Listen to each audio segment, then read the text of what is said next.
Ça va bien. Ma deuxième question, ça porte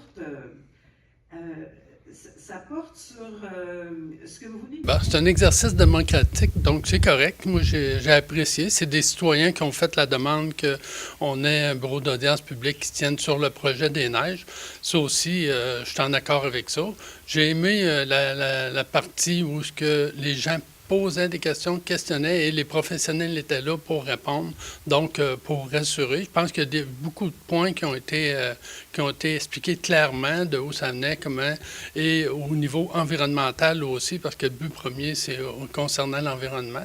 Donc, j'ai vu qu'il y a eu des très bonnes questions, des bonnes réponses, puis même moi, comme citoyen, ça m'a rassuré de voir de quelle façon les professionnels étaient équipés pour répondre à nos questions, pour nous dire exactement qu'est-ce qu'ils faisaient. J'étais convaincu d'avance, mais là, c'était un pas de plus vers la réalisation d'un projet, je l'espère.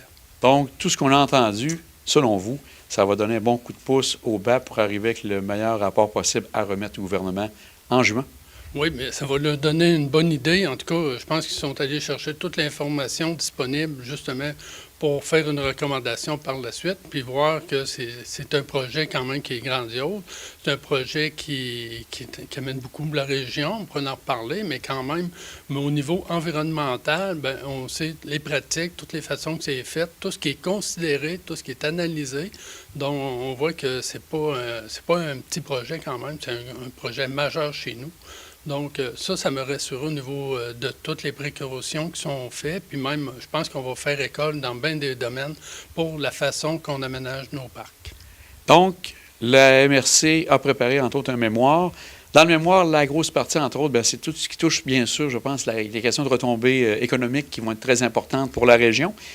Dans le mémoire, donc, qu'est-ce qui vous amène à, justement, être derrière le projet et d'appuyer le consortium qui est fait là, pour ce projet-là? Bien, il faut comprendre là, que la MRC, la Côte de Beaupré, depuis plusieurs années, puis j'ai la chance d'y avoir participé, on s'est donné une planification stratégique, une orientation. Le rôle de la MRC, c'est l'aménagement du territoire, le développement économique. Fait que ça, là, lorsqu'on est un élu là, sur la Côte de Beaupré, dans la MRC, c'est notre rôle.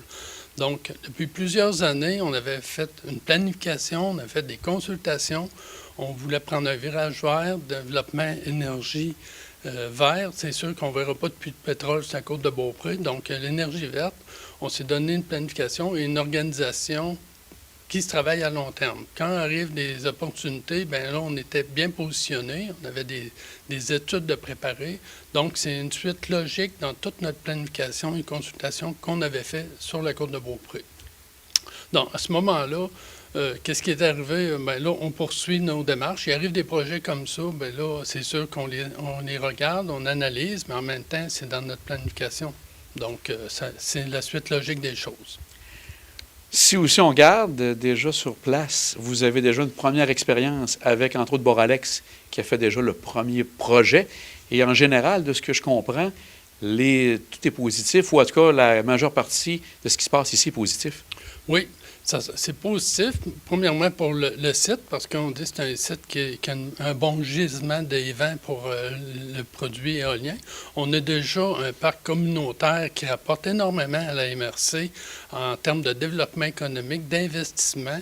Et vous savez, depuis plusieurs années, les organismes municipaux, on revendique une autonomie municipale, justement. On dit on est un gouvernement de proximité, puis on cherche des sources de revenus pour que ce ne soit pas le citoyen qui soit tout le temps taxé.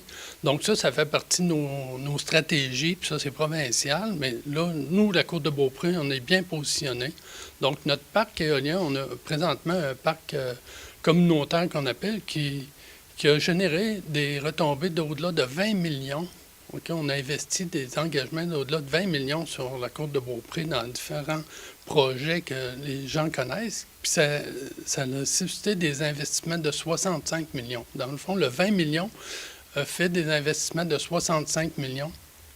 Puis on y va avec le communautaire, avec les équipements qu'on s'est dotés. Je parle des arénas, on parle du terrain de soccer à l'Ange Gardien, on est venu aider aussi au niveau communautaire. Nos organismes communautaires, on a investi énormément d'argent pour leur donner de l'air et les faire rendre encore plus efficaces, plus près des citoyens. Donc, c'est tous des gestes concrets qu'on a fait avec le parc communautaire qui est là présentement. Ça, c'est la partie, on va dire, retombée, mais il ne faut pas oublier que le projet des neiges qui s'en vient, c'est au-delà de 500 emplois. C'est un projet de 1 milliard d'investissement chez nous, là. Puis les 500 emplois, c'est des gens de la Côte de Beaupré qui vont y travailler, qui vont y participer, parce que dans la phase 1 du parc qu'on a réalisé, je disais, il y a tout le temps quelqu'un qui connaissait quelqu'un qui travaillait dans le parc. Donc, ça, c'est nos gens de chez nous pour qui on travaille, puis qu'on est fiers aussi. Donc, on est en train de développer une expertise aussi en termes de travailleurs qui sont spécialisés dans le développement éolien chez nous. Donc, c'est que du positif. Je regarde aussi, je sais que les gens de développement Côte-de-Beaupré, avec qui, bien sûr, vous êtes en lien étroit, parlaient qu'en Gaspésie, parce qu'il y avait certaines inquiétudes par rapport à tout le côté paysage, et qu'en Gaspésie, à toute fin pratique, il n'y avait pas nécessairement d'aspect négatif qui était déclenché. La Gaspésie est un endroit aussi très, très bucolique, on pourrait dire. Oui, puis la Côte de Beaupré aussi, puis on en voit déjà, je disais, j'étais en direction de Charlevoix, puis je voyais qu'à Saint-Tite-des-Caps, on en voit qui sont quand même, ils ne sont pas dans la cour arrière, hein, on les aperçoit sur une longue distance, on parle de 5-6 km. Donc ça, c'est quand même, il y avait des préoccupations sur l'emplacement des éoliennes. Je pense que les consultants ont fait un bon travail, une bonne représentation de voir où exactement ça pouvait se situer. Puis on s'est rendu compte que c'est pas dans la cour arrière de personne, là. C'est quand même des bonnes distances. Même les normes de la MRC sont plus grandes en termes de distance que la loi provinciale l'exige. Maintenant, si on regarde, parce que bien sûr, comme vous avez dit, les citoyens sont fait entendre. Entre autres, on parle d'une pétition de 1600 personnes qui ont signé, qui étaient contre le projet actuel. Est-ce que vous trouvez que la population n'a peut-être pas été assez informée ou vous trouvez quand même qu'ils ont eu toute l'information avant que les audiences commencent? Bien, comme je vous le disais, c'était dans notre planification stratégique. On avait eu énormément de consultations lorsqu'on s'est doté d'une planification au niveau de la MRC. Ça faisait partie des discussions. On a rencontré au-delà de 100 groupes différents sur la Côte de Beaupré, des gens du milieu, des entreprises qui étaient au fait de la planification qu'on se donnait, parce que je vous répète, c'est pas de quoi qu'on décide de lundi puis qu'on réalise le vendredi, là. Donc, c'est vraiment une planification. Donc, puis à ce moment-là, bien, tout le monde était favorable au projet qu'on voulait mettre en place sur la Côte de Beaupré. Par la suite, une pétition de 1600 sur les réseaux sociaux. Bon, c'est sur les réseaux sociaux, je n'ai rien d'autre à ajouter là-dessus. Mais je vous dirais qu'au niveau de la MRC, on a 8 municipalités avec des conseils municipaux qui ont tous appuyé le projet. C'est tous des gens de terrain qui sont chez nous, ça. En plus, le conseil des maires, de façon unanime, on a appuyé le projet aussi. Donc, je pense que les gens du milieu sont pas mal favorables. Puis, on est sur le terrain. Moi, quand je m'en fais parler, la seule question que je me fais dire, j'espère que ça va fonctionner. Fait que là, j'essaie de les rassurer, mais honnêtement, au niveau de l'acceptabilité sociale, moi, je suis assez confortable là-dessus. Puis, je sais que les gens sont conscients du travail qu'on a à faire. Aussi, nous autres, on est préoccupés par les questionnements. Ça m'a rassuré. J'ai été content de voir qu'on a eu une bonne écoute, qu'on a eu des réponses à nos questions. Pour la suite des choses, bien, on poursuit avec le BAP et on va attendre le dépôt du rapport. Vous avez effleuré un mot tout à l'heure par rapport justement à la distance des éoliennes qui cause ce problème pour certains. Le fameux 3 km qui est exigé, qui est demandé, entre autres, là, par différentes personnes pour justement aller avec d'autres endroits où on est allé avec 3 km, entre autres, je pense, dans la vallée de la Jacques-Cartier ou dans le parc de la Jacques-Cartier. De ce côté-là, vous dites, il y a quand même c'est peut-être pas 3 km, mais on est quand même assez loin, assez distancé avec le projet par rapport à la population qui habite tout près. Oui, bien, oui, on comprend qu'on est à 6,4 km d'un périmètre urbain. Je n'ai pas toutes les distances, mais le plus près qu'on est, on est à 1 km d'un sentier récréatif, on va dire, même quand on est dans le sentier centre de ski de fond, on ne les aperçoit pas, sauf qu'ils sont à 1 km. Bon, je comprends que si on rase tous les arbres, on s'en va à la limite du voisin ou du deuxième voisin, on va les voir. Ça, c'est correct, mais je veux dire, là, présentement, dans les démonstrations qui nous ont été faites, Le plus près du centre de ski, c'est 1 km. Du Mont-Saint-Anne, de la tête, c'est 4,8 km. Donc, il faut vraiment se concentrer pour aller les voir. Puis encore là, oui, c'est un attrait de visibilité. C'est pas de quoi qui est pas beau à regarder, mais si on regarde à Saint-Tite-des-Caps, il y a un site d'observatoire qui a été fait par la municipalité. Il y a toujours du monde pour voir les éoliennes, pour regarder. Donc, c'est un attrait positif aussi qui attire. Les gens veulent les voir, puis c'est de l'énergie verte. C'est une façon de participer à la communauté. Dans les gens qui ont mis justement des mémoires, certains parlaient d'avoir un moratoire. Donc, pour dire, peut-être prendre un temps d'arrêt encore avant de se lancer dans le projet. Est-ce que vous jugez nécessaire qu'il y ait un moratoire ou, avec ce que vous avez entendu, on est prêt à aller de l'avant? Non, moi, je considère qu'on est prêt à aller de l'avant parce que un moratoire, ça reporterait un projet depuis de 2 ans. Il y a une personne qui demandait un moratoire de 2 ans, mais 2 ans dans tout ce qui se passe au niveau de l'environnement, au niveau des investissements. On comprend qu'à partir du moment qu'on commence à réaliser, on veut que ça soit en fonction pour 2026. Ça veut dire que ça soit assez rapide comme organisation, comme développement. Donc, je pense qu'un moratoire, je pense que les questions ont été répondues. Je pense que, moi, en ce qui me concerne, c'est rassurant d'avoir toutes les étapes, toutes les précautions qui sont faites. Puis aussi la disposition, on parle de 57 éoliennes, là, on n'est plus dans le nombre exagéré aussi. Donc, puis ils vont être placés le mieux possible. Ils sont tenus en compte quand même. Suite aux préoccupations des gens, il y a des mouvements qui sont possibles d'être faits. Mais là-dessus, je ne suis pas inquiet. Il y a des gens aussi qui ont amené, en conclusion là-dessus, c'est de voir que on parle qu'Hydro-Québec devrait être le grand maître d'œuvre de tout ça parce qu'il le fait bien sûr avec l'hydroélectricité. Donc, peut-être retirer le privé dans tout ça. Voyez-vous la place du privé intéressante quand même de ce côté-là, entre autres avec ce que Boralex fait? Comment vous vous placez par rapport à ça? Bien, je vous dirais que Boralex, c'est un excellent partenaire. Hein? On est en affaires, la MRC est en affaires avec Boralex et c'est des gens professionnels. Donc, mais je pense que dans le domaine éolien aussi, les gens sont consciencieux et sont professionnels. Fait que moi, je suis d'accord que le privé travaille dans des projets de mobilisation comme ça, en partenariat avec Hydro-Québec. Donc, c'est des partenaires qui travaillent bien ensemble. Et nous, ça fait travailler notre monde encore plus, d'avoir le privé. Bien, on va être... c'est juste des bonnes nouvelles pour nous parce qu'on se rappelle que lorsque les projets se réalisent chez nous, on a la priorité de nos gens de chez nous qui vont travailler sur... C'est pas des gens de l'extérieur qui vont venir. On commence par les gens de notre région à faire travailler. Puis on considère que c'est des très bons emplois.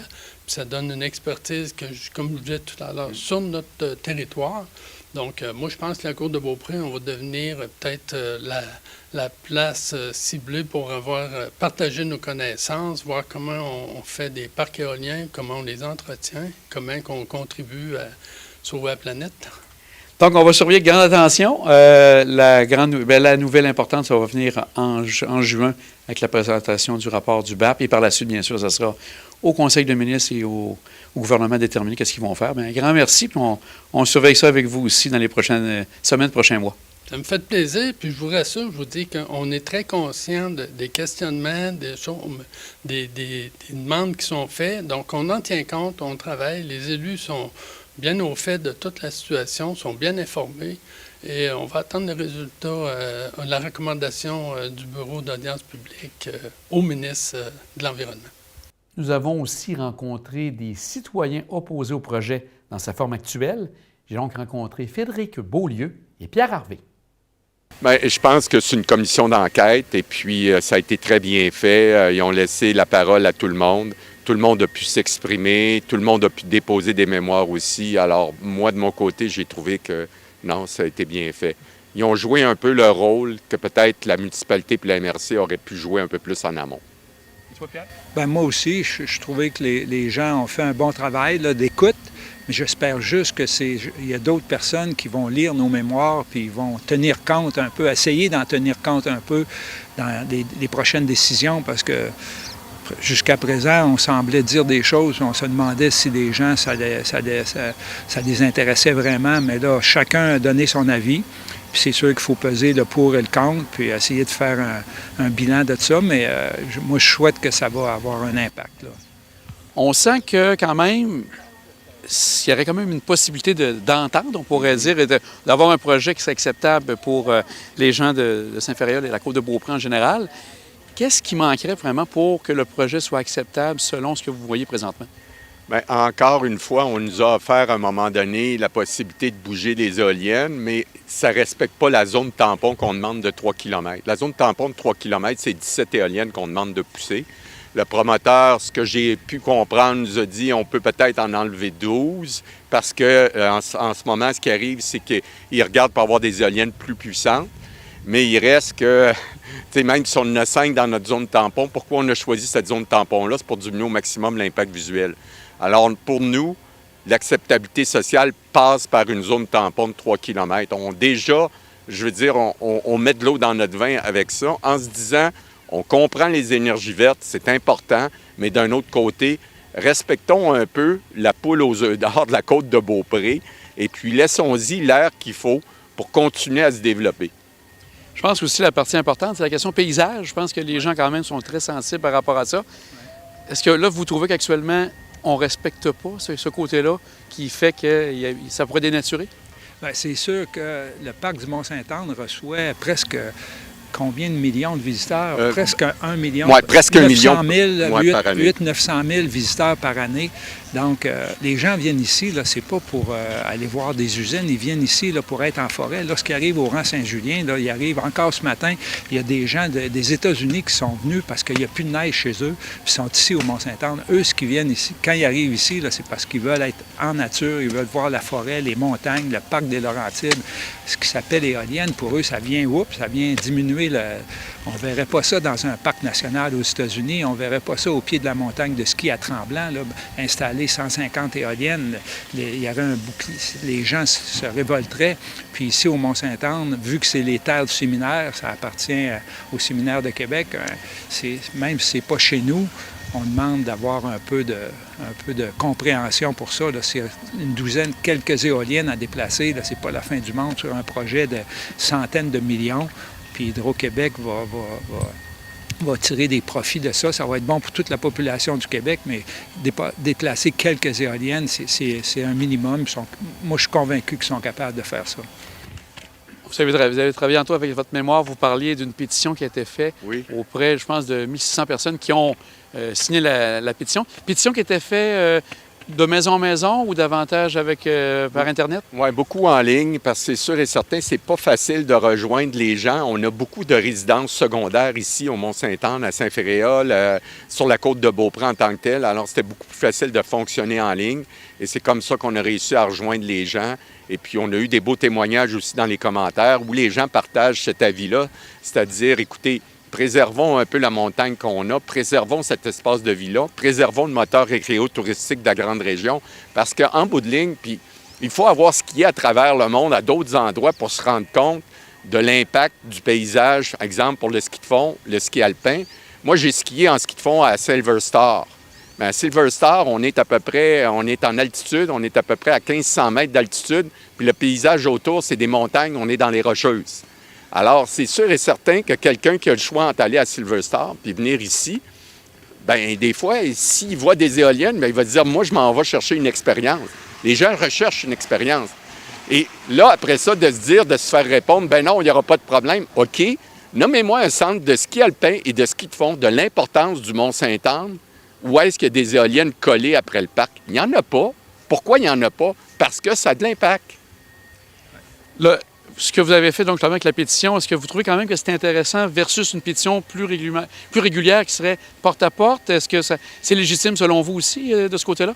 Oui, tout à fait, parce que ça nous a permis de rejoindre les gens aussi plus rapidement. On avait un facteur temps. D'aller rejoindre 1660 personnes par du porte-à-porte, ça aurait été difficile. Aussi, on n'est que des bénévoles. Je veux dire, tous ont des fonctions dans une autre vie plus professionnelle. Alors, à un moment donné, c'est difficile de s'impliquer.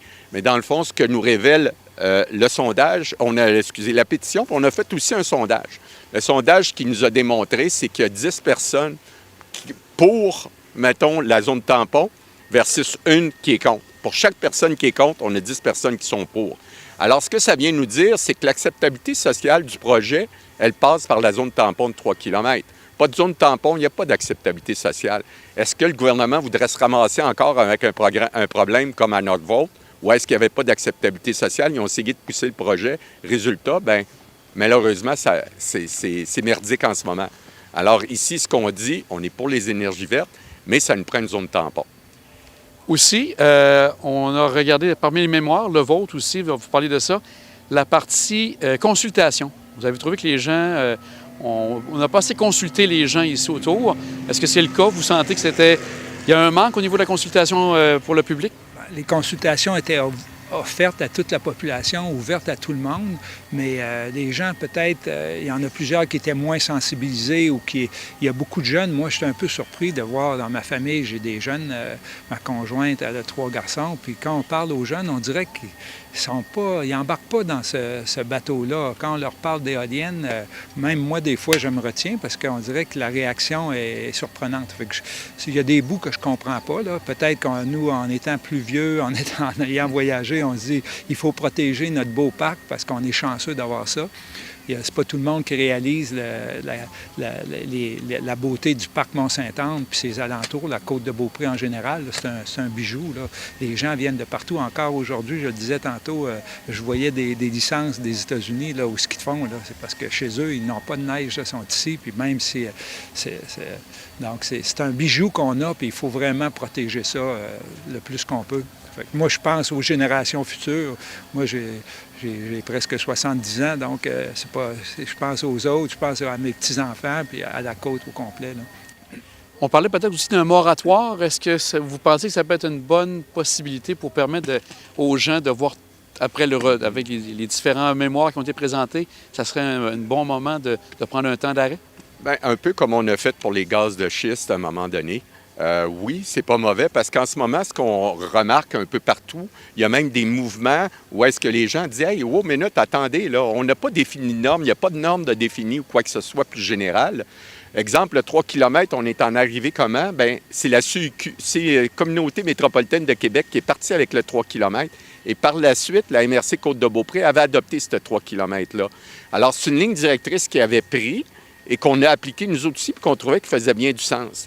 Alors, au-delà de ça, oui, un moratoire pourrait être bien pour dire, calmons-nous un peu, regardons un peu comment qu'on peut faire, quelles sont les meilleures pratiques pour nous permettre d'avoir un développement durable avec les éoliennes. Hein? Parce qu'un développement durable, c'est des compromis.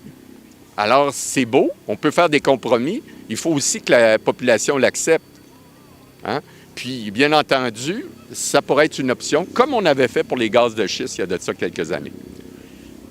Les gens ici, bien c'est sûr, si on regarde les décideurs au niveau de la MRC, municipalité de Saint-Féréal, on parle bien sûr des retombées économiques. C'est pas quelque chose qui est quand même à dédaigner parce que ça amène aux gens à travailler ici. C'est une partie importante sûrement à considérer, toutes les retombées qu'il va y avoir de ce côté-là. Oui, mais c'est quand même assez temporaire. C'est pour la construction. Puis souvent, les matériaux viennent complètement à l'extérieur. Les turbines, c'est construit à l'extérieur, mais ça va être construit, les tours, c'est construit probablement au Québec, mais il y a beaucoup de composantes qui viennent de l'extérieur. Mais c'est quand même assez temporaire. Il va y avoir le temps des travaux. Mais les retombées, ensuite, c'est l'entretien. Mais l'entretien de ça, là, c'est 4-5 personnes. Là. C'est une éolienne, là, ça tourne 24 heures sur 24 et 1 à 2 fois par année, on va vérifier s'il reste de l'huile dans la transmission puis s'il n'y a pas de problème majeur. Mais c'est quand même minime là, comme il va y avoir des pourcentages des redevances qui vont être versées à chaque année aux municipalités, mais c'est pas la poule aux œufs d'or. Mais moi, je suis content que le Québec produise sa propre électricité puis devenir autonome. Puis même, si on peut en exporter, c'est tant mieux pour le Québec là, au complet. C'est plus Hydro-Québec puis le gouvernement là, qui retire beaucoup de ça. Là. Et si on regarde, je vais vous laisser continuer, allez-y. Non, mais en fait, ce qui arrive, c'est qu'aussi, il faut comprendre que si on habite dans la MRC Côte-de-Beaupré, c'est pas pour avoir une grande bibliothèque, c'est pas pour avoir une piscine olympique. On est ici pour le terrain de jeu. Puis on invite nos amis. C'est pas compliqué. Exemple, la fin de semaine de Pâques, vous regardez ça, la population, je ne sais pas combien a grossi, mais tout le monde invite leurs amis, tout le monde invite. Alors, ça a tout le temps des gros impacts économiques. Et ça, on veut le garder. Il faut comprendre qu'en ce moment, exemple, la municipalité de Saint-Férol, ça se développe autant, c'est à cause de la poule aux œufs d'or. Et là, bien entendu, on est là, puis on dit, bien tiens, on va la circonscrire un peu, la poule aux œufs d'or. Faisons-y attention. Puis je pense que malheureusement, les municipalités et les MRC ne tiennent pas compte de la vie de leur population puis sont aveuglés par ces redevances-là. Puis nous autres, ce qu'on leur dit, comprenez votre population et les gens viennent à Saint-Férol, viennent à Saint-Tite s'établir pour le terrain de jeu. Ils ne viennent pas pour des lampadaires. On n'a pas de lampadaires à Saint-Férol, puis on est heureux comme ça. C'est pour la nature, pour communier avec la nature.